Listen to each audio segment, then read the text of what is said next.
आज आपणक पाई एक भल विषयटी रही। आज आमे सेही पुओ एवं झीओंक स्वभाव एवं व्यक्तित्व विषय कहवाकू चाहूँ, जहाँक नामर प्रथम अक्षर इंग्राजी अक्षर जे रु आरंभ होता है। सेथिपाई भिडियो को शेष पर्यंत निश्चय देखंतु। ताहा पूर्वर ए भिडियो को गोटे लाइक करंतु एवं आम चैनल को सब्सक्राइब करी पाखरे आसुवा बेल आइकन को मध्य प्रेस करंतु।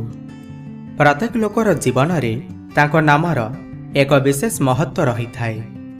प्रत्येक व्यक्ति नामर प्रथम अक्षर तांको जीवन में बहुत ही अधिक प्रभाव पकाई थाए। जेकोसी नामर प्रथम अक्षर रु ही व्यक्ति मानक विषय रे बहुत किछि जना जाई पारे। एबे आसंतु जानिबा एमानकर शारीरिक संरचना किपरि होई थाए। एही लोकमानकर मुहटी हस हस एवं सर्वदा प्रफुल्लित देखा जाई थाए।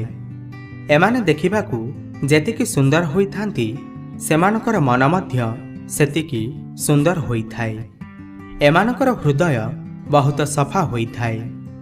एबे आसंतु जानिबा जे नाम थिबा व्यक्तिंकर स्वभाव किपरि होई थाए।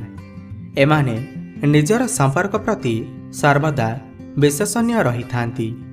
एमानक पाखरे सुंदर शरीर सहित एक सुंदर मन भी रही थाए, जेउथिपाई बहुत लोक एमानकू भल पाई थांती।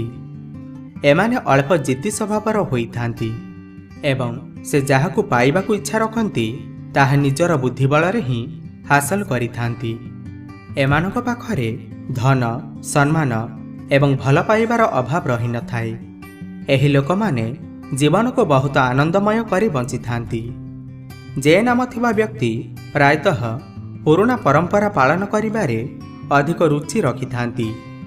एमाने सर्वदा स्वतंत्र रहिबाकू भल पाई थांती एवं अन्य को भी स्वतंत्र रहिबाकू प्रेरणा देई थांती। एमाने सर्वदा सचेतन रही थांती। एमानकर आखपाखरे केउं घटना घटुची ताहार संपूर्ण खबर एमाने रखि थांती। एबे आसंतु जानिबा जे नाम थिबा व्यक्तिंक क्यारियर विषय रे। एमाने निजर क्यारियर एवं काम को नहीं सर्वदा सतर्क रही थांती। निजर कार्यक्षेत्र रे एमाने सबुठारु उच्च स्थान रे रही थांती। काहेकिना एही लोकमाने कौनसी कार्य को हाथ को नेबा समय रे बहुत चिंता विचार करिकि ही पाद आगको बढ़ाई थांती। जे नाम थिबा व्यक्ति खूब कम परिश्रम करी बहुत अधिक सफलता प्राप्त करि थांती।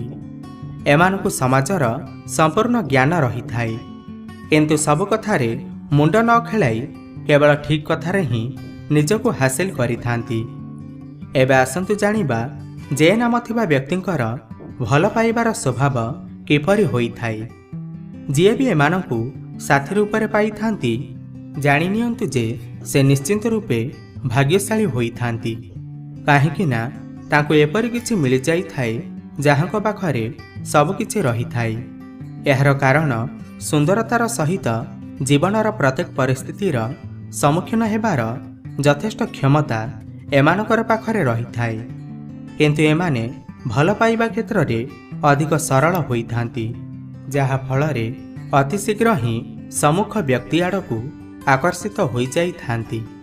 तेबे आपनको एई भिडियोटी किपरि लागिला आमको निश्चय कमेंट करी जणांतु एवं भिडियो को गोटे लाइक करंतु। धन्यवाद।